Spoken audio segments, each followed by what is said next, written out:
15 years old and I've just been offered an apprenticeship at West Ham, and he comes to me and says, "What are you going to do when you leave school?" I said, "I'm going to be a professional footballer." He said, "No, don't do that. Not enough in it. You need to concentrate on your schoolwork." Me and another one of our players on our team with Pele in possession of the football. And unfortunately, the cameraman, if he'd have waited 2 seconds later, he could have actually taken the picture of me taking the ball off him, and that's my favourite fun. Roy Keane came on an A licence course at Lillishall many years ago, and I can remember delivering a workshop on defending. Roy's sitting right in the middle, and at the end of it I said, "Anybody got any questions?" And he put his hand up and he said, "Yeah, I got one." He said, "I enjoyed the workshop." He said, "But not anywhere in your presentation did it teach you how to tackle." And we're live. Hello, everyone. Welcome to another episode of the Coach Lami podcast. Today, I'm joined by another special guest. I'm joined today by an educator, FA Cup winner, West Ham legend. I'd like to introduce to everyone Geoff Pike to the podcast. Geoff, welcome to the podcast. Thanks for coming on. Yeah, my pleasure, Gerald. It's been good to chat and good to see you again since the last time we saw each other in sunny Dubai. Yeah. During the course. So good to see your face again. Likewise, Geoff. And speaking about the course, something that stood out to me about you and Steve was first and foremost the chemistry that you guys had, just bouncing off each other. It was fun to be around you guys, but more importantly for me, being around you guys was the attention to detail when you was delivering the course. In terms of the way you deliver the courses and things like that, how important is having that attention to detail for you, and has it always been like that for you? I suppose it's a development process over a number of years, Gerald. Both Steve and I were very fortunate to sort of grow up as coach educators in the company of a gentleman called Dick Bate. Yeah. And Dick, is very, very well known in the world of coach education as one of the top coach educators, that's ever been around, really. Mm-hmm. And his attention to detail was sadly he's no longer with us, was far and away above anybody else's attention to detail. Mm-hmm. So when you say Steve and I have attention to detail, if you'd have seen Dick, then you would have been saying that we haven't got attention to detail, because his attention to detail was phenomenal. Mm-hmm. But you learn from different people, and it was. I was very fortunate to spend quite a lot of time on courses with Dick and watch and observe him, and take a lot from him. Yeah. And he was very limited in the way he spoke to other coach educators. He didn't really give very much feedback at all, which is what we would have liked, really, to help us develop and get better. But I was fortunate. We was in the car together traveling to Lillishall, which was the old place where we used to do the courses. Yeah. And he said to me one day, we was just going for an evening meal, and he said, "You know what?" I said, "What's that, Dick?" He said, "You're getting better at what you do, And that was the only real feedback that he ever gave me. But it was something that, coming from Dick, was really sort of I suppose said to me, "Well, I'm on the right lines. I'm on the right track. I'm heading in the right direction." So it sort of stemmed from there. But Steve and I have known each other for a long, long time, and we worked together at the PFA pre my time at the FA and pre Steve's time at the FA, and when we both joined the FA not too far apart. And at one point, Steve was my line manager at the FA, and but we've all worked in the same area for a number of years, and we've delivered many, many courses together. So it's a bit like Laurel and Hardy, I suppose, Gerald. We know exactly what each other's going to be coming up with, or a very good idea of what the other person is going to have an input into. No, you can definitely see that on the course, and like I said, I thoroughly enjoyed it, and so did the rest of the candidates. But speaking about Dick as well, everyone has so much praise to say about him with the work that he's done and the influence that he's had on coaches. How important are building relationships with your peers or with others in the football industry? Well, I suppose you get into sort of a bubble, don't you? So Yeah. we've talked a lot about bubbles, over the last sort of 18 months, 2 years, Yeah. with the pandemic, etc. And you get into that sort of bubble. I mean, my first experience of delivering on an A license course, I had a phone call. I was working at the PFA at the time, and I had a phone call from my manager at the PFA saying, "Oh, the FA have been in touch. They want you to go and deliver on the A license." Oh, right. Okay. When's that? 2 weeks' time. Oh, wow. How much time have I got to prepare? So Yeah. I took it upon myself to go to drive up to Lilleshall and watch a previous course, a course before that, Mm-hmm. and watch and observe people like Dick, people like Chris Ramsey, who was there at the time, Mick Pedgick, John Peacock, a number of people who I've taken a lot from over the years. And the relationship building that you create within that environment is phenomenal. Yeah. Well, you've seen the relationship Steve and I have got. I spoke with John Peacock the other day. I haven't spoken to him for a little while. I speak with Chris Ramsey on a fairly regular basis.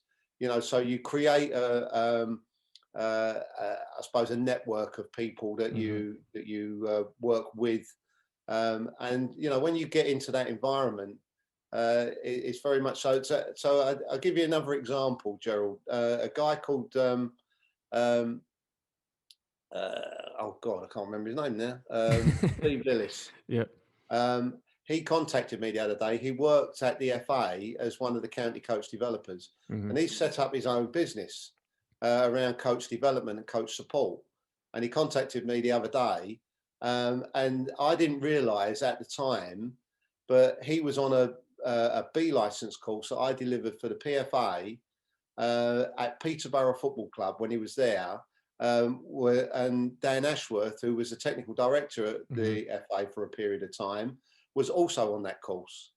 So Steve has said to me, did you remember? I said, well, I can't honestly remember that far back, but he's saying to me that I had an influence on him as a coach educator and as a coach. Mm-hmm. So that's the legacy that you leave, and that's the relationship and the network you build. Because Steve's now contacting me and asking if I can get involved in some of this support work. Mm-hmm. So it's huge, Gerald. Yeah. It's huge that that relationship building and the networking that you or the network that you gather over a period of time. Mm-hmm. No, I totally agree with you, Geoff. I want to take it back a little bit, Geoff, in terms of the playing career. Because you spent 12 years at West Ham. You've gone abroad to America. Tell us a little bit about that journey, how it all started in terms of facilities, the challenges that came across, because football has evolved so much throughout the years. But during your time, what was that like? If you can paint a picture for us. Well, it's the vivid memories, Gerald, because obviously it's been a massive impact on my life over, well, probably almost 60 years, getting on for 60 years, which is a phenomenal amount of time. And when I first went to West Ham, it was an interesting situation because I was playing in my school team, in my primary school team, as an 8-year-old, and the others were 11. Wow. Because they were the last year of the primary school area. And my teacher was a Welsh guy called Mr. Jones, obviously. And he's sadly no longer with us. And he contacted West Ham totally out of the blue, didn't say anything to me. Contacted West Ham and said, "You need to see this boy." So they said, "Well, send him along." So he came to me. I'm now 9 years old, and it's the year of England winning the World Cup in 1966. Oh, wow. So I'm 9 years old, and he's come to me and said, "Oh, West Ham have said they want to have a look at you. Can you go training?" Mm-hmm. And they had training sessions for the young players on a Tuesday and Thursday evening at their training ground at Chadwell Heath. So my dad took me there the first time, and we walked in the gate and walked up to John Lyle. Now, John was a youth team coach at the time and managed or did the what is now called the academy. Mm-hmm. And he walked up to me. He said, "Yes, can I help you?" And I said, "Well, my name's Geoff Pike. I've been told to come along tonight." And he said, "Oh, right. How old are you?" So I said, "I'm 9." He said, "Well, you're a bit young, but go and join in." And at the end of the session, he came over to me and said, "Make sure you're here Thursday." Mm-hmm. Wow. So that was the start, if you like, of the whole thing that went on, and my relationship with John over a number of years was phenomenal, because he became like I would hesitate to say second dad, but Mm-hmm. he was my football dad, Mm-hmm. if that makes sense, because he mentored me through that period there. He was also in and around he was first team manager when I was playing in the first team. Introduced me into the first team, and all that sort of thing. So, and also gave me the captaincy on 3 or 4 occasions when other people weren't available. Mm-hmm. So I've got a journey, if you like, of stuff with John. So you do that, and then at 15 years of age, you're waiting for the call or the knock on the door or the phone call to say, we want to sign you as what was then called an apprenticeship. Mm-hmm. And I got contacted by Ipswich Town, and they said we'd like you to come on trial for a week. And there was 2 or 3 of us who were at West Ham at the time that also got invited up there. And we went up and stayed in the B&B at 15 years of age on our own. Went into the just taking you back. Yeah. My dad, that was the only time my dad dropped me off at the training ground, by the way. The rest of the time I had to make my way there by bus as a 9-year-old. So, wow. When you think about the social implications of that nowadays, it's phenomenal. But, I suppose it shapes the way you are and what you do and how you do things. Was it easy? Sorry, Geoff. Was it easy not easy as a 9-year-old to jump on a bus, but was it more safe for a 9-year-old to jump on a bus? Oh, absolutely. Well, there was whether it was safer or whether it wasn't safer, Gerald. It was what people did. Mm-hmm. I wasn't the only young lad or young child that was on a bus on my own at that sort of age. People did it, and they were given the opportunity to do that, and the bus drivers used to just take your money and you get on the bus and and you'd learn when to get off, because if you got off at the wrong place, you'd have to walk back, or you had to, but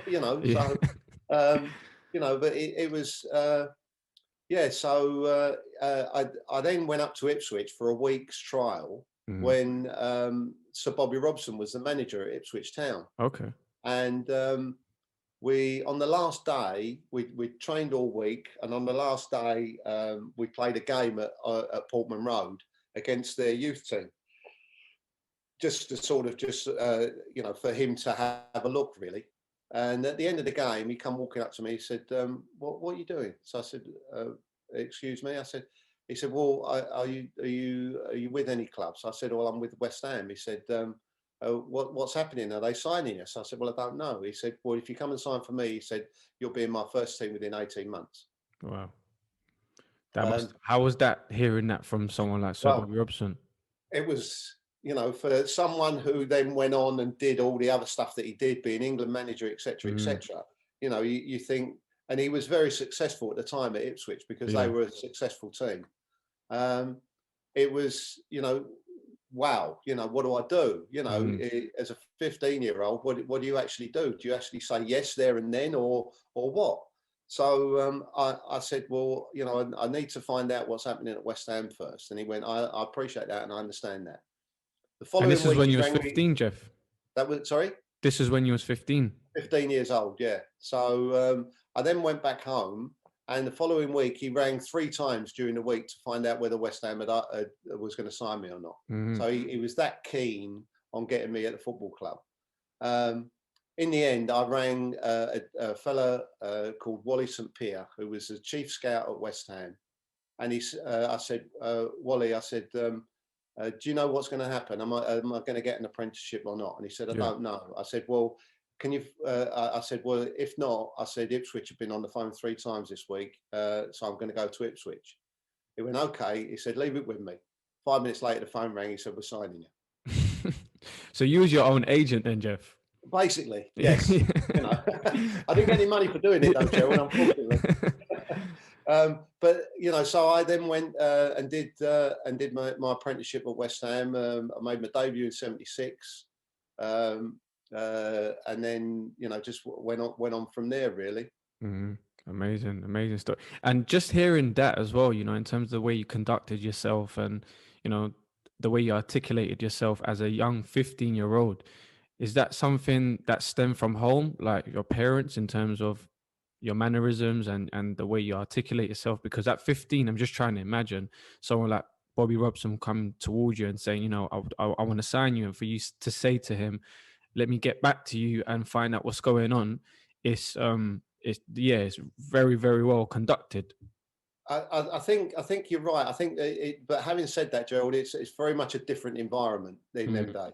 You know, it was, you know, I suppose when I look at my grandkids at the moment, I've got a 10-year-old granddaughter, Izzy, who, you know, is like 10 going on 17, you know, and, you know, that they're teaching me things, you know, with social media, for example, they're bang on with it. You know, they know exactly what they're doing. And I struggle with all that sort of stuff. So we all do at the moment. Sorry? We all do at the moment, to be fair, not just you, Geoff. Yeah. But, you know, so, but it's evolution, isn't it? Those things are the things that are the getting on the bus scenario for Izzy is the social media stuff, you know, so it's a different environment in that respect. I just think that, you know, it's, I think kids, because of social environments, et cetera, are protected a lot more nowadays, with quite rightly so. Because it's important that the children are protected for obvious reasons.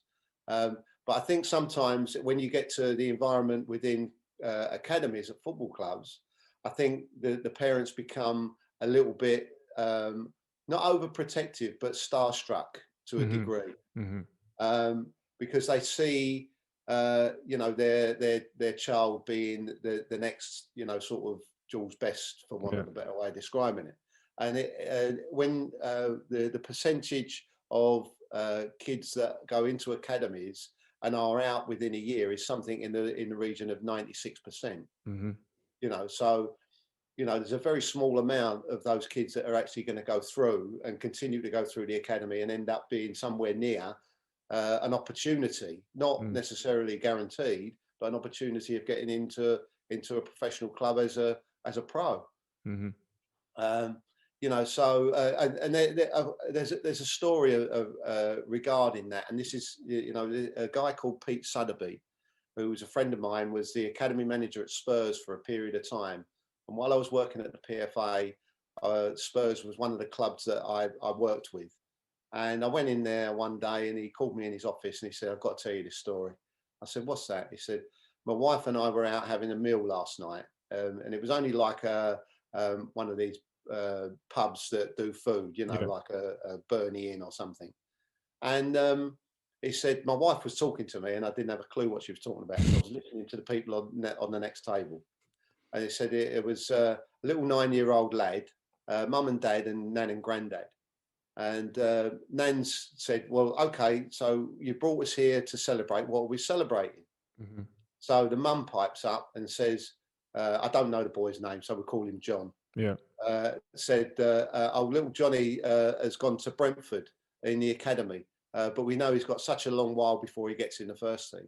So their expectation of that child was phenomenal. You know, pressure as well, I guess, for him. Putting on exactly the you know, but in my day, my parents just let me get on with it. You know, they never put any pressure on me to be a professional footballer, because you know, my school teacher, my PE teacher at my school, my secondary school, I'm 15 years old and I've just been offered an apprenticeship at West Ham. And he comes to me and says, "What are you going to do when you leave school?" I said, "I'm going to be a professional footballer." He said, "No, don't do that." He said, not enough, there's not enough in it. You need to concentrate on your schoolwork." Mm-hmm. I said, "But I've already got an apprenticeship, you know, blah, blah, blah, blah, blah."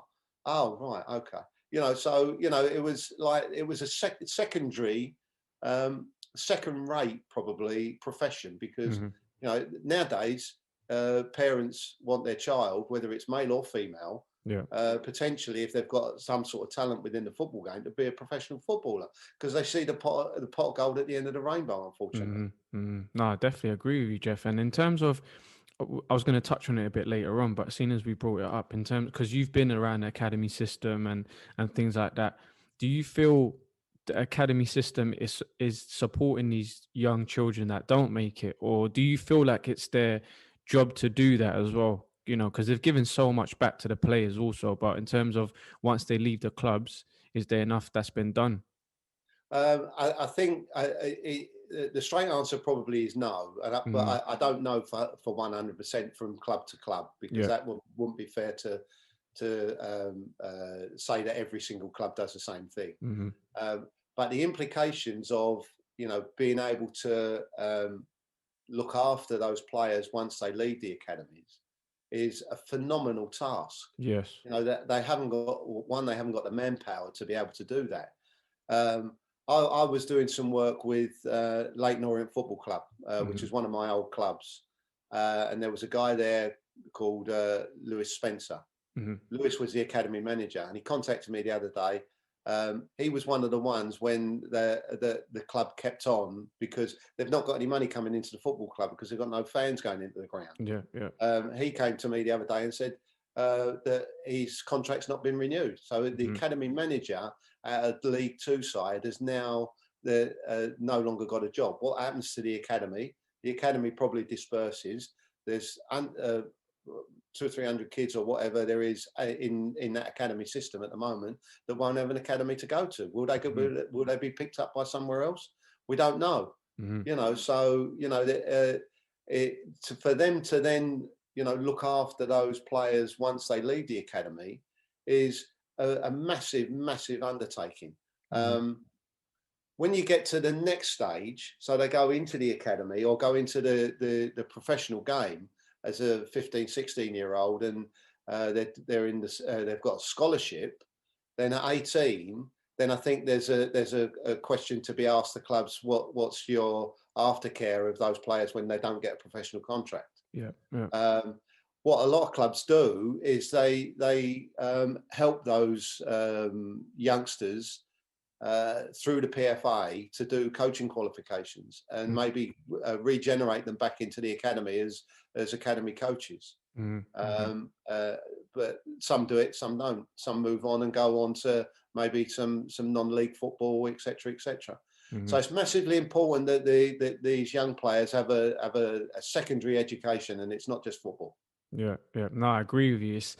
It's every boy's dream, I guess. Do you know what I mean? Or even young girls at the moment as well. In terms of football, is growing so much that you want to make it as a professional footballer, and when you don't make it, sometimes you've put your eggs in one basket, and when it doesn't happen, you do feel lost. But like you said, it's important for them to kind of go into different avenues, try different things as well alongside football, just in case football doesn't happen. But Jeff, I'm jumping around a little bit here. You know, we spoke a little bit about you went to America and you played against some legends. Um, if I do say so myself. What was that experience like going over there at that time where the MLS was probably not as big as it is now, and how did that opportunity come about? Well, it was called the NASL at the Yeah. time. It was the North American Soccer League, and the Americans decided that they were missing out on a major sport, worldwide sport, and they wanted to be the best that they could do. So they tried to promote the game by bringing in players from all over the world Mm-hmm. to promote the game and get the game off the ground in America. I went out in 1976, the first year, and and then went out again the following year in 77, in the summer period between the end of one season here and the start of another season. So for 2.5 years, I didn't have a break from playing the game, which was quite a task, especially when Ron Greenwood, who was the manager at West Ham, then calls me in the office and said, if you don't buck up your ideas, you won't be getting a contract at the end of the year. Wow. Oh, thanks, Ron. I haven't had a break for 2.5 years. But it was a phenomenal experience. And, you would like to, or I would like to think that having the opportunity to play against some of those players was a learning curve as well as anything else, and maybe helped shape me as a player as well as potentially a coach and a coach educator after that. But having those experiences and playing against some of those legends was phenomenal. But I also had the opportunity as around 1973, 74, just prior to Bobby Moore leaving West Ham and going to Fulham, playing in a reserve team fixture with Bobby Moore playing behind me in midfield and Geoff Hurst up front. Wow. So to play with those legends of our game, especially as a youngster, was an amazing situation. Bobby Moore obviously is synonymous with everything that they talk about with England football. And then in later years, I played in a charity football match and played in the same team as Martin Peters. So to play with all three of the West Ham team that won the World Cup for England, and I know people will probably be shouting me down on that one, but was just great experiences. But to play against those other guys was amazing. Who did you play with or against? Should I say? Was it Pele? Was over there? I got the phone call to go out from John Lyle and said, would you be interested in going and play out in America for 3 months for the summer period? He said, I think it will be a good thing for you to learn from those experiences, etc., and play in competitive football, but a relatively high level. So I said, yes, I would be interested. When do I need to go? He said 2 days' time. So I went, right, okay. But it was in the summer break, so it didn't cause us any issues at the club. And so I got on an aeroplane and flew out to Connecticut, to Hartford in Connecticut. I got off the plane and they drove me straight to a game, and I watched the game. And then 2 days later, we played the first game that I played in. And it was against New York Cosmos with Pele playing. Wow! And I'm actually looking at a photograph of me and another one of our players on our team with Pele in possession of the football. And unfortunately, the cameraman, if he'd have waited 2 seconds later, he could have actually taken the picture of me taking the ball off him, and that's my favourite thing. It's not a bad one, is it? No, it's not. No. But having said that, I had the opportunity to play against the legend that is George Best. I also played against Eusebio, Beckenbauer, Giorgio Chinaglia. To have the opportunity to play against those legends of the game was a fantastic experience. Wow, that's phenomenal. Who would have thought just a 3-month contract you'll be able to play against some of the best players that's ever graced football? Well, absolutely. But the following year I went out again, and did the same, played for the same team. And it was there was other players that will have been, that I would have played against, maybe not so well known, but it wasn't necessarily about the name that the player had. It was the experience of playing in that environment and playing against players of top quality, which probably helped me develop much more as a player anyway. So, it was, but not only just as a player, Gerald, more as a coach and as a coach educator as well. Because, I can remember playing in a charity football match with my ex-mates at West Ham, and thinking to myself, this is after I'd become a coach and a coach educator, thinking to myself, I'm in the wrong position here. So I firmly and 100% believe that all players, current players, should take coaching qualifications, because I think it would help them become better players and understand the game more. No, for sure. I definitely agree with you. What would you say is the most valuable lesson that you learned, Geoff, like stepping out the comfort zone? Because again, this is a new environment for you, that you're going to America, even though it might be an English speaking country, but you're in unfamiliar territory. What's the most valuable lesson that you would say you got from that experience? I would probably say independence. Okay. Because we're talking 1976. Mm-hmm. So I'm 19 years old, and I'm flying out to the States on a jumbo jet, or whatever it was then, Yeah. on my own. First time I've been on an aeroplane on my own. Mm-hmm. Probably the first time I've been on an aeroplane. And you're thinking, I've got to now fly all the way there, find out what I've got to do at the other end, meet whoever I've got to meet, then get on, then go and play in a team with a load of players that I've never ever played with and never even met before, against players that are legends of the game. It helps you stand on your own 2 feet. And you have to do that as a coach and as a coach educator as well. But also it was a life lesson as well in that respect, Gerald, because you learn to stand on your own 2 feet in as a human being, and being able to do those types of things. But you learn lots of lessons on the way. I think it's but independence is very much around that. So when I get asked to go to Dubai to deliver an FA international license course, and I'm going to be away from home for 2 weeks, you don't bat an eyelid. You get on with it. Go to Saudi Arabia and deliver a course out there, and you've got to isolate for a week before we do the course. Then we got to come back home and then quarantine for 2 weeks, and you're stuck in the house. So all these things, create that sort of the person that you are, I think, but certainly independence. And as a footballer, you need to be independent. Yeah, for sure. I agree with you. And let's jump into the coaching career and the coach education career. How did that come about, Geoff? Was it always something that you said to yourself, I want to get into coaching, or is it something that just kind of fell into your lap?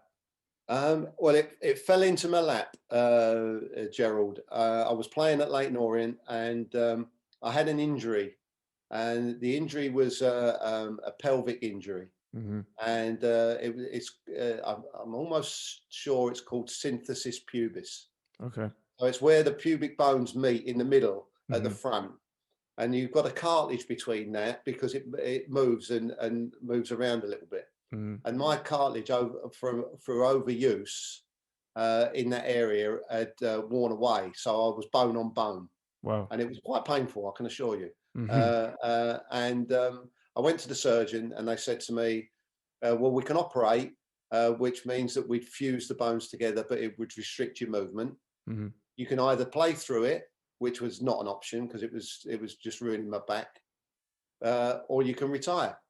And I was 35 years old, and I was in and out of Leyton Orient's first team. I wasn't playing all that much.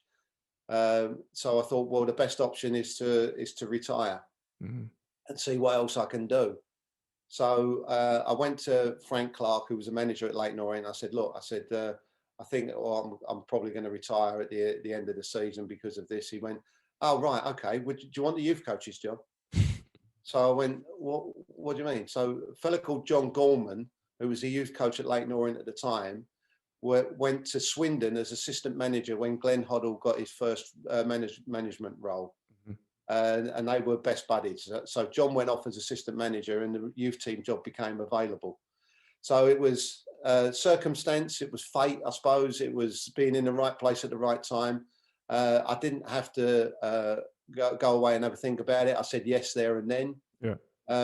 But I didn't have a coaching qualification. So I then had to go and do my coaching qualifications while I was in situ at the football club as a youth team coach. And that was a fantastic learning experience, and very, very steep learning curve as well. Going from all of a sudden being a player, now you're not a player anymore, you're a coach. And that difference sometimes I feel is one of the challenges that current players have when they want to come out of the game from a playing perspective and become coaches. I don't think they realise that there's a difference with I think they think they can just put a practice on and that's it. They're gonna, Hmm. no, it's not. There's a lot more to it than that. Hmm. Yeah, no, for sure. So I Sorry, Geoff, fell go on. into it. Yeah, no, I fell into coaching as such. I had 2 years there, and then got told that I was no longer required. And I came out of that, and then uh, a couple of weeks later, I got a phone call from a fellow called Alex Welsh, Hmm. who was the head of London the London County coaches. And he said, "Would you like to deliver a prelim course, which was the old equivalent to the level 2?" Yeah. So I said yes. No training, nothing. Just went along. He gave me the syllabus. I went out and delivered the course. That Hmm. was my first experience of that. And then fortunately, um, well, I'll say fortunately or unfortunately, there didn't seem to be any work around. Hmm. I tried to get some jobs, sort of youth coaches job, etc., and there wasn't anything around. Um, so I went to a place called East Berkshire College Hmm. and set up an academy at the college with a friend of mine. And also, my job was a support tutor for the tutors. So basically, I wasn't a tutor. I was just basically setting up the equipment for them. Yeah. But in the meantime, we was working with a group of young players that had been released from pro clubs at 16 Hmm. and were coming in, being educated at the college, but we was regenerating them hopefully back into the professional game. Okay. And we did that on 2 or 3 occasions. There was some players that got regenerated back in. But while I was there, I did my teaching degree, Gerald. So Hmm. what you do is you make the best of what's happening at that Yeah. particular time, So I did that and was about to get offered a full-time job at the college as a lecturer, thinking, that's my football bit over and done with. Hmm. And I get a phone call from the PFA, totally out of the blue. Would you like to be one of our regional coaches? Yes. Well, you need to come for an interview. So I went for an interview, didn't get the job. Okay. Back at the college, I then get another phone call from a legend of the game, Jimmy Armfield, who was head of the department. About 2 months later, he said, Brian Talbot's left and gone to Rushton and Diamonds. We was impressed with your interview. Do you still want the job? Hmm. Yes, well, come and meet me. So I went and met him at Lancaster Gate, where the old FA offices were. He said, this was like maybe Monday or Tuesday of that week. He said, come up to Manchester on Friday. He said, and meet the staff. So I went up to Manchester and drove back in a PFA car. And then I spent 9 years at the PFA doing a regional coach's job, working at professional clubs, Hmm. trying to get professionals, the pros qualified, and helping with the academy players getting their level 2 qualification. I had 13 clubs to look after. I worked at Spurs, I worked at Arsenal, I worked at Ipswich, so a number of football clubs, in different leagues. Hmm. And it was funny because while this was going on, a few friends of mine and myself, we got together to organise some charity events. One of our friends, who's sadly no longer with us, his mother-in-law was at a local hospice Hmm. and sadly passed away. And he wanted to help to say thank you to them by raising some money for them. Hmm. Um, and so we put together a charity event um, and raised some money for the local hospice, and that continued over a number of years. Amazing. And I can't remember. Oh, and while at one of the events, I went and met up with John Lyle. John had finished his football career. He'd gone to Ipswich as manager and finished there, and was living the life of luxury up near Ipswich. And I went up and met up with him and sat down and had a cup of tea. And he said, "What are you doing?" I said, "I'm doing that at the PFA. But the reason I'm here is, would you come to the charity function?" And him and his wife Yvonne, he said, "Yeah, we'd happily support that." Hmm. Um, so we're chatting away, and he said to me, "Do you know what?" I said, "What's that?" He said, "It's people like you that should work at the FA." Hmm. Amazing. So because of the influence that John had had over my whole career, Hmm.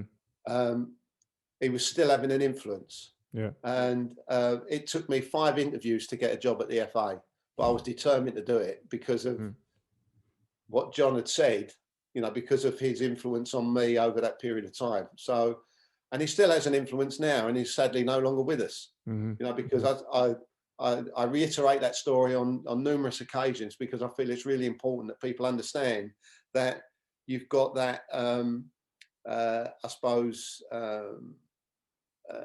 he had my undying respect because of what he did and how he did it. When he was the manager at the football club, I can't ever remember him raising his voice once. But you knew when he weren't happy. Yeah. Yeah. But he didn't have to raise his voice because everybody in the football team had his respect, and he knew the situation that was going to happen. And I'll give you an example.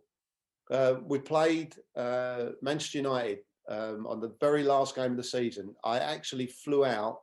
This was in the 76-77 season. And the very next day, I flew out to America for the second time. And my future wife was sitting in the stand watching the game. It was the last game of the season. And we needed to win it to not get relegated from the first division. And at the time, I was penalty taker. Gordon Hill, I don't know if you remember Gordon Hill. Do you remember Gordon Hill? Played at Manchester United, probably a long while before your time. Yeah. Scored for Manchester United and put them 1-0 up. And old Frank Lampard, not young Frank Lampard, equalised. 2 minutes before half time, we get a penalty. Oh dear. The proverbial legs are shaking, etc., etc., so on and so forth. I go up, take the penalty and miss it. Put it over the crossbar. We come in at half time 1-1. And the mark of the man with John was he didn't have a pop at anybody at all. He just said, right, okay, when we go out for the second half, he said, make sure you go out and do it for him. And pointed at me because I'd missed the penalty. He wanted everybody to get behind me because of that situation. We went out in the second half. I scored from the edge of the box. And we ended up winning the game 4-2 and not getting relegated. Wow. Got home, packed my bag, got up the next day, flew to America and spent 3 months playing out in America for, again. So when you think of those things now and the way they worked, and you go, would people be able to do that nowadays? I'm not sure whether they would, or whether they'd want to, or whether they'd need to. If you didn't score that goal as well, Geoff, would you have had your future wife? The winning goal. I don't think that would have been a problem, Gerald. We're still together. We've been married over nearly 43 years, so can't complain. No, amazing. No, definitely. In terms of the story that you just said, for me, it all, like, what resonates to me is the 9-year-old yourself when you're getting on a bus and you're building that independence from there to go into America and still not really understanding where exactly you're going, getting on a plane maybe for the first time, and it's all new lessons to you, to going through all the other stuff that you went through. It's made you who you are today, and the people that you've come across, John, and things like that, where it's a beautiful story. And you've seen football evolve throughout so many generations and things like that. Do you feel those sort of characters like John still exist in the game? I would like to think so, Gerald, but I'm not 100% sure they do. There's one of the interesting things with John was that he was great mates with Sir Alex Ferguson, and they would converse on a regular basis. So during the week, and Alex spoke at John's funeral, and he said that he used to ring him up regular on a weekly basis and say, I've got a problem with this player. What do you think I should do? And John would give Sir Alex Ferguson some advice or part of his wisdom. I don't see that happening nowadays. I don't see managers, because of, I suppose, the foreign input and element, that the managers stick together as groups. When you see, Sam Allardyce, for example, David Moyes, for example, you know, they potentially would be communicating with each other, but because of the foreign influence of managers, I'm not sure that that happens anymore, which I think is quite sad, really, because, you know, I think it helps if everybody can help each other. You know, we're all in it to earn a living. Yeah, absolutely. We're all in it to win the FA Cup or win the Football League Cup or win the Premier League title or win the European Champions League. We're all in it to do that. But, you know, the bottom line is that not everybody can win it, but everybody can support each other and help each other get better at what they do, which I suppose is if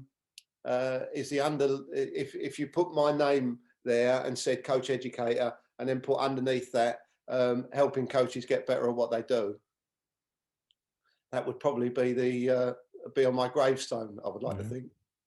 But mate, you definitely helped out a lot of people, and even when we spoke in Dubai, where you were speaking about the number of high level athletes and grassroots coaches that you've helped along. I know you've got a lot of stories, Geoff, in terms of, you know, being a coach educator. I'm sure you've come across a lot of characters. You definitely came across a few characters in Dubai. What stories can you share with us in terms of anything that stands out to you in terms of, you know, being a coach educator and going into courses? Well, it's a good question, Gerald, because there's been so many courses. I'm not 100% sure what would really stand out. I can remember. I suppose there's a couple of things. Roy Keane came on an A license course at Lilleshall many years ago, and he played in them days. You played in the practices, a bit like you guys did, on the course.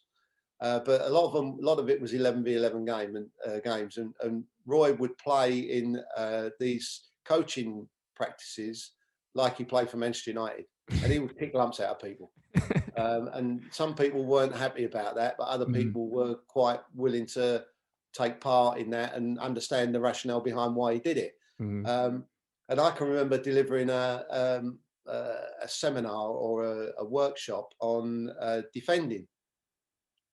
And at Lilleshall, it was in like a lecture theatre. So the seats are tiered, you know, as they go up, you know, into the thing. And Roy's sitting right in the middle, and you know, I'm doing this workshop, and I'm talking about, you know, closing the space down, getting low, bending your knees, getting touch tight, things like all those types of things. And at the end of it, I said, "Anybody got any questions?" And he put his hand up and he said, "Yeah, I got one." I said, "Yes, Roy. What's your question?" He said, "I enjoyed the workshop." He said, "But not anywhere in your presentation did it teach you how to tackle." And he was absolutely spot on. Yeah. You know, so, you know, whilst you try and do these things and you think you're doing the right things, you know, just a comment like that made me rethink about what we was doing. So how do you teach players to tackle? You know, nowadays, do you teach them to tackle at all? Because as soon as you go anywhere near someone, they fall over. You know, so there's that. And, you know, one of the other stories that I can probably share with you is with Peter Beardsley. So Peter comes on a course, and in them days it was a 2-week course, and they had a day off in the middle of the course, so they could go home if they wanted to, or they could stay and just relax around Lilleshall. A lot of them went home because Lilleshall wasn't the best place to relax around anyway. And at that time, we managed to get some young players to come in and work, you know, with the during the practices. And Peter went away on the Friday night and came back on the Sunday morning because he'd had his day off, and he'd come back with signed football shirts of his, and gave one to every single one of the young lads that turned up for the practices. Wow. Which was an amazing thing for him to do. And he, funnily enough, didn't complete that course because he didn't feel that he was ready to complete it. And a few years later, he came on a course at St George's Park and did complete it in the end. And, you know, he was extremely thankful to the staff of my team, because I was leading on the A licence at the time, myself and the rest of the staff that delivered the course, he actually came on the last day and brought a bottle of wine for every single member of staff to say thank you. So he's extremely thoughtful and extremely grateful for the work that people do that help him get better at what he does. Mm-hmm. Mm-hmm. Nice, needed. You need people like that. And Geoff, any like coaches that are coming through the game at the moment, what advice would you give to them to, you know, in terms of badges and experience and things like that? It's not just about accumulating badges. Yeah. It's not just about accumulating qualifications. It's about actually getting better at what you do and understanding you as an individual. Mm-hmm. So you need to know what you're good at. You need to know what you're not so good at. You need to know what you need to get better at. The courses will help, but all coaches need to understand their limitations and their understanding of themselves. If they can nail that down and get to work on the stuff that they need to get better at, but maintain the stuff that they're good at, then we'll start to create a group of coaches that are, I suppose, I'll hesitate to say world beaters, but we'll get a group of coaches that are working at the highest level of coaching. What people tend to do is they put too much on the qualification itself. Mm-hmm. Qualification is only a piece of paper. You get better at coaching because of the way you are, the way you work, who you work with, and what you do within that environment. Mm-hmm. Mm-hmm. And do you feel, in terms of the FA and the English system at the moment, do you see progress in terms of how it's been throughout the years? You know, we've seen the likes of Germany, Spain, Holland that have always been, you know, leading the pack when it comes down to, you know, developing coaches and things like that. Do you see the FA going down that route? It's a bit of a fallacy, Gerald, if I'm honest with you. When I was working at the FA, and the FA in its current format, because of this current situation, worked extremely hard to help coaches get better. Yeah. And it was a situation where we knew that we were producing very, very good coaches. Mm-hmm. It was opportunity that was lacking. Mm-hmm. So someone like Graham Potter, for example, who's manager at Brighton at the moment, has come through our system. He was working at Östersunds in Sweden. Mm-hmm. And I worked with Graham on his pro license course, and he's got a huge amount of potential. There's a guy called Ross Embleton, who's Mm-hmm. manager at Leyton Orient at the moment. He's a very young manager, but has huge potential. Watching him work on a training ground on a daily basis, working with him to help him get better. We still communicate, even though I'm not working at Leyton Orient anymore because of the pandemic and because of the current financial situation at the club.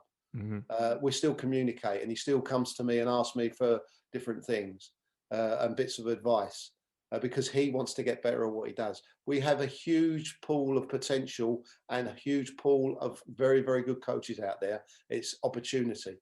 Mm-hmm. Unfortunately, what tends to happen is when a manager gets the sack, people go, oh, we need to get this person in from Azerbaijan or wherever it might be because they're a better coach. Absolutely not. Mm-hmm. So, you know, I think it's, so if you take Gareth Southgate as an example, Gareth is such a studious person. It is incredible. And I've worked with Gareth over numerous years, you know, when he was, before he joined the FA, before he was, you know, we were working together. And he is a phenomenal coach. And he's got a huge amount of technical knowledge and understanding. But would he have had an opportunity in a different era? Maybe not. You know, would Sam Allardyce, for example, get another opportunity? You know, he's just got one. You know, why would you not use Sam Allardyce? You know what you're going to get with Sam Allardyce. Mm-hmm. And what he's very good at is getting the best out of the players that he's got. Mm-hmm. You know, so you take him because of what you know. So David Moyes, when he joined West Ham, people were going, why are you taking David Moyes? But he's got a huge amount of experience, and look where they are now because he's been given time. So I think that clubs in this country should look here first rather than go abroad and help our coaches get better. But unfortunately, people want success tomorrow. So they pick what they think is the most appropriate person. But when you're getting coaches from the third tier in Germany to come over and work in a Premier League club over here, when there's other people that potentially are in a better position than that, then I find that very difficult to take.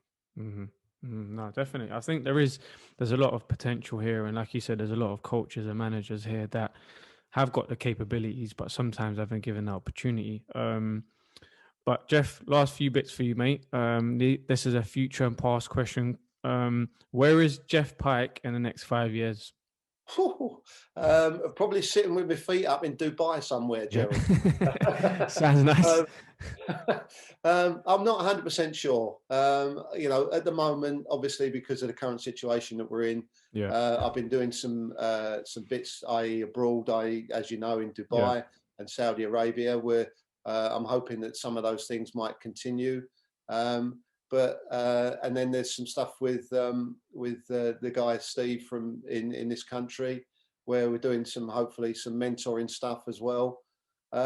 So I think over the next sort of 4 to 5 years, it will be very much sort of slowing down, hopefully, spending more time with the family, spending more time with my rapidly growing up grandchildren, and spending time with them, which I thoroughly enjoy doing.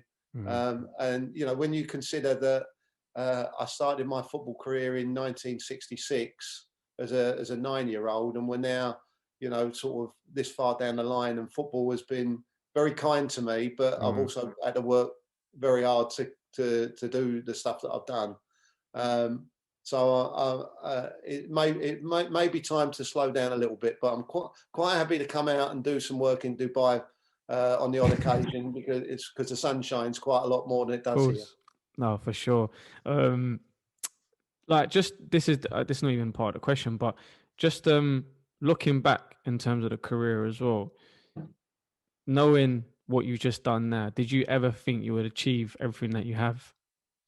You've got, if you knew what your whole life was going to be mapped out like, would you do it? Probably not. Or you might think, well, I don't want to go down that route, but unfortunately that's what's going to happen.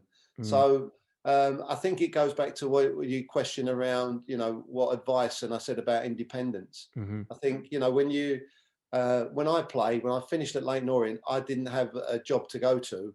And at one point I was signing on the dole in England because I didn't have any money coming in. And as a footballer in them days, you didn't earn enough money to be able to retire at 35 and walk away and not have to worry again. So there was always something else that I had to do. So it's panned out in a way that I didn't expect. But I've had to work bloody hard to maintain what I've got and where I've been and where I am, to get where I am now. And it hasn't been an easy journey. It's been a tough road, but a very enjoyable one. Definitely. Last few for you then, Geoff. Best lesson that you've learned in the last 6 months? In the last 6 months, probably to be a bit more patient, and learn to maybe go a bit more with the flow, and not because I'm so for example, we was due to start this at 10 o'clock. Quarter to 10 I'm sitting in front of my laptop, because I don't want to be that person that turns up late. I want to be there. So when I go and do courses like we do in Dubai, I'm there, before you're there, because I think that's right and I think that's appropriate.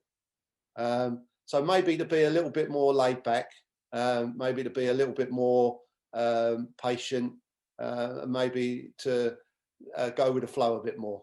Do you think that's a good dynamic between you and Steve? Would you say that's more Steve in terms of because he runs late sometimes, doesn't he? Well, I don't think he intends to run late. But, we're very much along the similar lines, and that goes back to the question around Dick Bay. Was our belief is that if we're delivering a course, as an example, and it starts at 10 o'clock, then in Saudi, we was leaving at 9 o'clock to get there for 9:15 to make sure that we was there and ready and prepared for when you walk in at 10 o'clock, we can go and press a button and say, right, we're starting. You know, so that's a lesson that we've learned over many moons to be, you know, 1, be prepared, be ready, 2, be on time, and be, you know, because we can't expect Gerald, Lami to turn up on time if we don't turn up on time. So I suppose I was trying to think of an analogy around leading by example, but I can't think of it. I had it in my brain just now, but I can't remember what I was going to say. It'll probably come back. That's another trait that happens when you get old, Gerald. No worries, mate. Right, last one. We're just going to do a quick fire round around your playing career. So first one up, best player you've played with? Bobby Moore. Yeah, can't argue with that. Best opponent you've played against? Pele. Favorite moment in football? Walking up the steps at Wembley Stadium collecting my FA Cup winners medal. Not bad. Right, last one. 3 words to describe yourself. Oh, how much time we got? Organised, friendly, and helpful. I don't know. No, love that. No, it's a good one. And I think that wraps it up for us like brilliantly. Like, Geoff, honestly, thank you for your time. Thanks for opening up and sharing your journey and sharing your experiences with us. I know we just touched the surface, and I know there's so much more that you've got in terms of knowledge and in depth of, you know, coach education and experiences, which hopefully once we meet up again in Dubai, we can probably do one in person, a part 2 of the podcast. But really appreciate again, Geoff, for your time. Wish you the best of luck, and we'll catch up soon anyway. It's been my pleasure, Gerald. It's been good to talk to you, and hopefully we'll be able to get together soon. Perfect. Thanks, Geoff. Cheers, mate. Take care.